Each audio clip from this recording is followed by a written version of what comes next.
Hey, football fans, welcome back to another episode of Lions Latest, the show where we gather around and talk about the greatest team in the NFL, the Detroit Lions. I'm your host, Bryan Hanes, and we're talking about the game against the Commanders. So let's jump straight into this video. But before we do that, guys, we're 15 subscribers away from 1,000.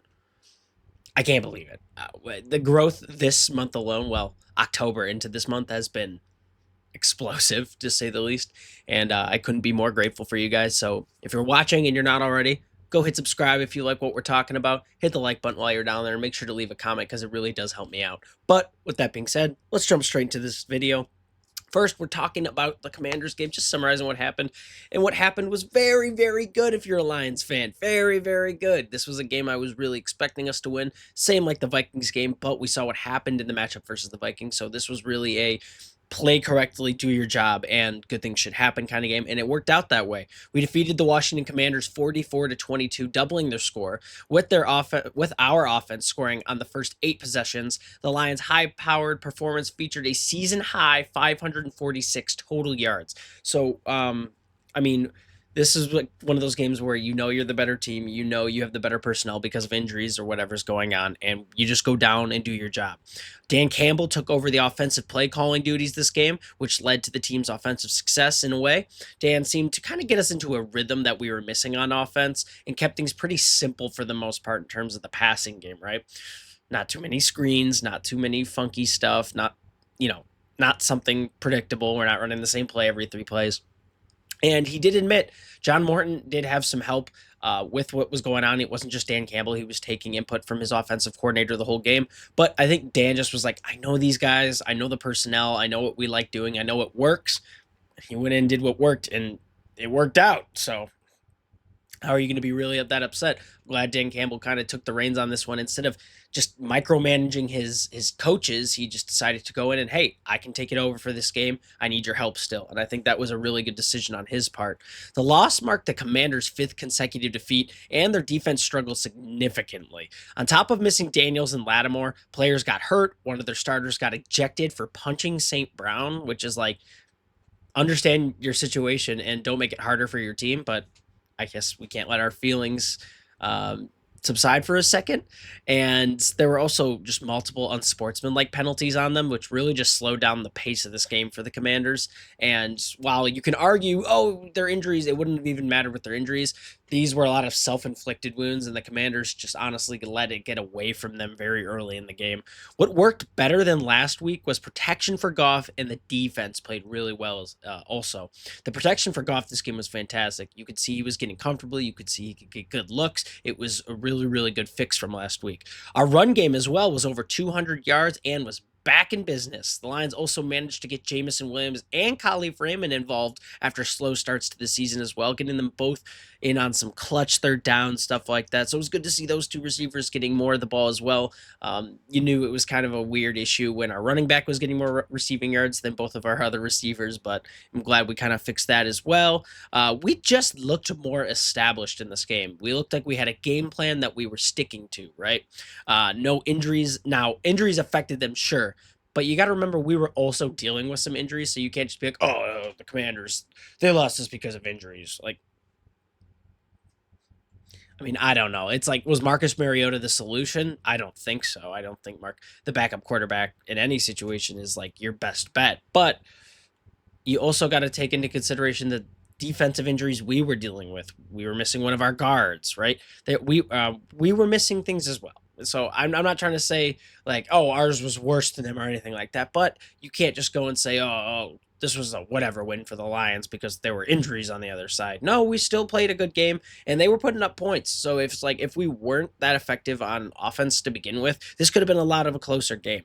I know this wasn't necessarily a revenge game as well because Daniels was out, but it felt good to beat a team that, knowing in your heart you had every right to beat this team based on how you were playing versus how they're playing.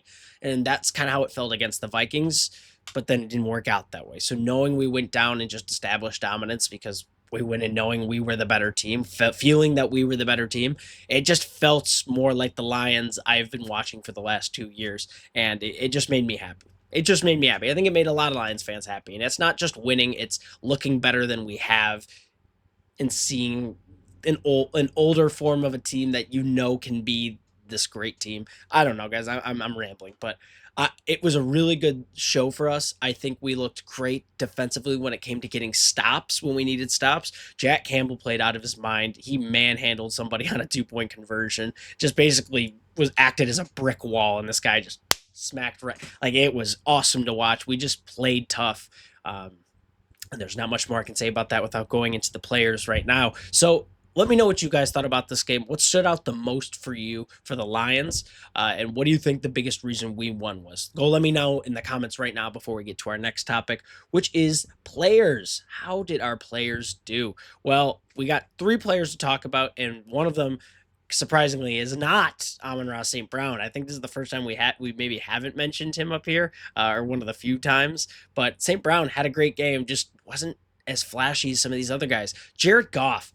Now, I want to say this one includes the O-line as well, stepping up big time after last week. Despite injuries mid-game, still was able to adjust and adapt and just still play fantastic. But overall, Goff looked great. He didn't force any plays. He did a really good job protecting the ball. Ball security was great for him. And moving the chains when it mattered. He was 25 for 33 with 320 yards and 3 touchdowns. Oh my, holy moly. Now, after last week's kind of disaster with the pocket and everything, it just seems like Goff was kind of back in his home, back in his zone, right? And he played he played extremely well.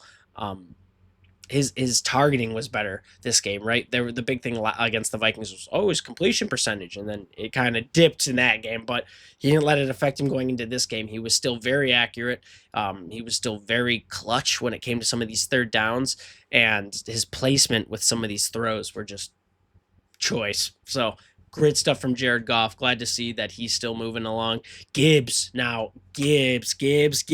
I was very disappointed with last week because we weren't giving, it was just weird how we were running the ball and we weren't giving Gibbs enough opportunities. But in the running game for this game, Gibbs bounced back from last week. He had 15 carries for 142 yards. He was averaging 9.5 yards a carry, so nearly a first down every time the ball touches his hands, and 2 touchdowns on the ground with 1 receiving touchdown off of 3 catches for 30 yards.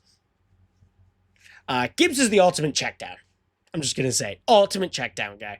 Get him in some open space and get your popcorn out. I mean, watching what he does when he can get the ball in his hands with some room to gain speed, the moves he can put on, his vision, the ability to work with the rest of his team blocking-wise. Gibbs is a very, very talented back, and we all knew this. This isn't like new information, but after the kind of slow start to getting our run game established this year, it's good to see Jahmyr Gibbs finally come out and just go nuts, because he absolutely deserves it. And finally, J-Mo.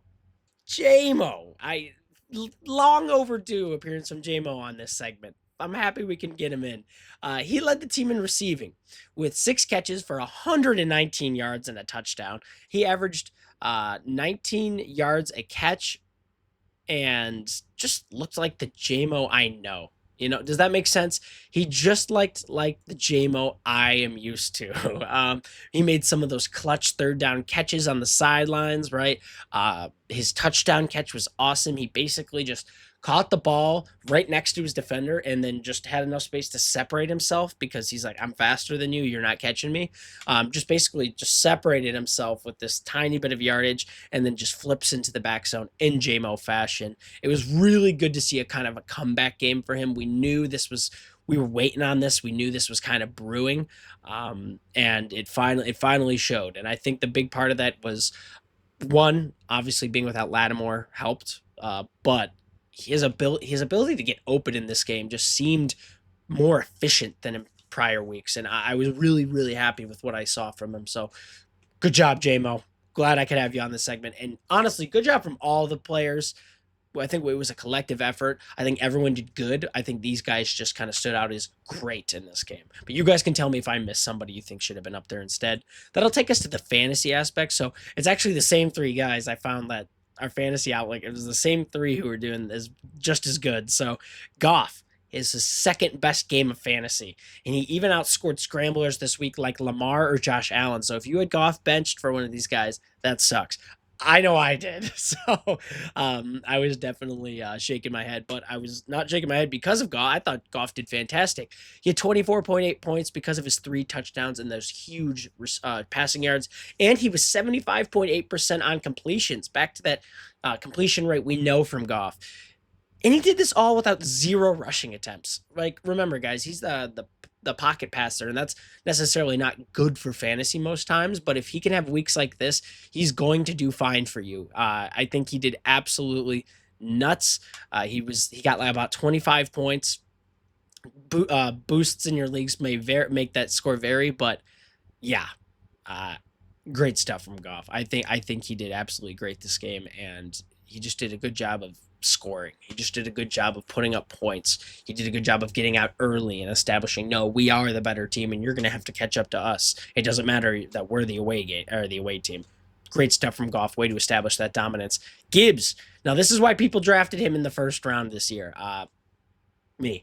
So I was waiting for this kind of game, and I'm hoping we get more of this in the season. His best week thus far with 3 total touchdowns, 172 total yards, dual threat demon, like we've mentioned. That speed on the linebacker and coverage is just a cheat code. The Texas route is so dangerous in the red zone, and we really showed why in this game. Also, remember he did all of this with 15 rushing attempts. The passing definitely helps, right? Because he's kind of this dual threat back now. But he only had 15 rushing attempts and was able to put up, 172 total yards. 140 of those were rushing. He looked awesome. He looked great.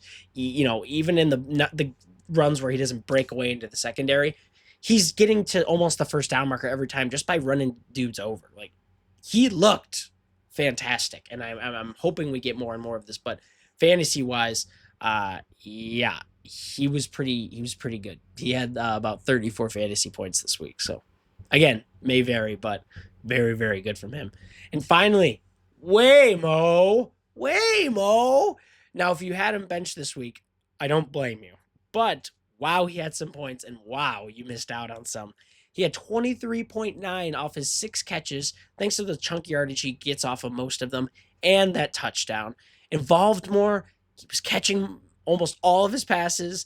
That's what everyone wanted to see. That's what everyone got. And again, it's like all these guys. Hopefully, this continues into the next game, right? Now, this game wasn't necessarily one of our tester games, right? It wasn't one of these gauntlet teams we've been going up against, and that we're going to continue to go up against. So we need to see this kind of performance against teams who are going to be able to answer right away and get those points as well. But so far, if we're playing like this and we're able to get open like this, I'm happy. And JMO especially getting more involved because he is our wide receiver too on contract. It makes me happy. I'm glad we finally saw what we wanted to see from JMO, and I'm glad that points were a part of it. So that'll take us to our fourth and final topic of the day, guys. Just some injuries, because there were some scary ones. We had some big scares from O-linemen in this game, which is a position we just can't be losing right now, especially with the position we're in to do good things. Sewell left the game for a bit. After he was down holding his knee, he went into the medical tent a few times. I was scared they were going to put him in the locker room because I was like, oh, no, not Sewell. Like, that's the big one, not Sewell. They taped him up, and he returned, but yikes. He was a great teammate, though. During a touchdown, he left the sideline to go cheer with his teammates, even though he was hurting, and went straight back to the blue medical tent. Still showing he's a leader out there, and I think that's a big part of what makes a leader on this team. He is one of those captains, but the fact that he's like, no, screw my injury, screw whatever's hurting me. I got to celebrate with the boys. I got to get them fired up, because especially after you lose a big guy like that, that can really like deflate the offense a little bit. That can be like, oh crap, that's one of our guys. Like, him going back and saying, we're chilling, we're good, just go out and do your thing, that made me happy. Great leadership from him. And he ended up returning, which was good. Glasgow, our center, also missed some plays, which was a huge scare because center's already one of the positions we're kind of struggling with, right?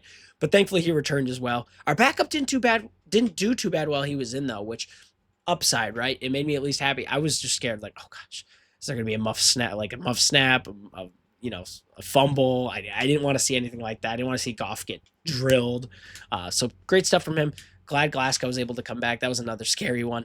But the big fish that night was Terry Arnold leaving the game with a concussion. Now, with these injuries he's been suffering in games, it's starting to feel like he's more of a week-to-week guy because we only get him for half the game. And there's no new news on him all this thus far. Oof, apologies. But hopefully we get him good to go by next week because we're already dealing with secondary issues with Kirby Joseph being gone, DJ Reed being gone. His concussion, that's scary. You don't want any of your players to get a concussion because now you got to wait for the protocol, and also it's long-term health. You just don't want any of these guys to be suffering an injury like that.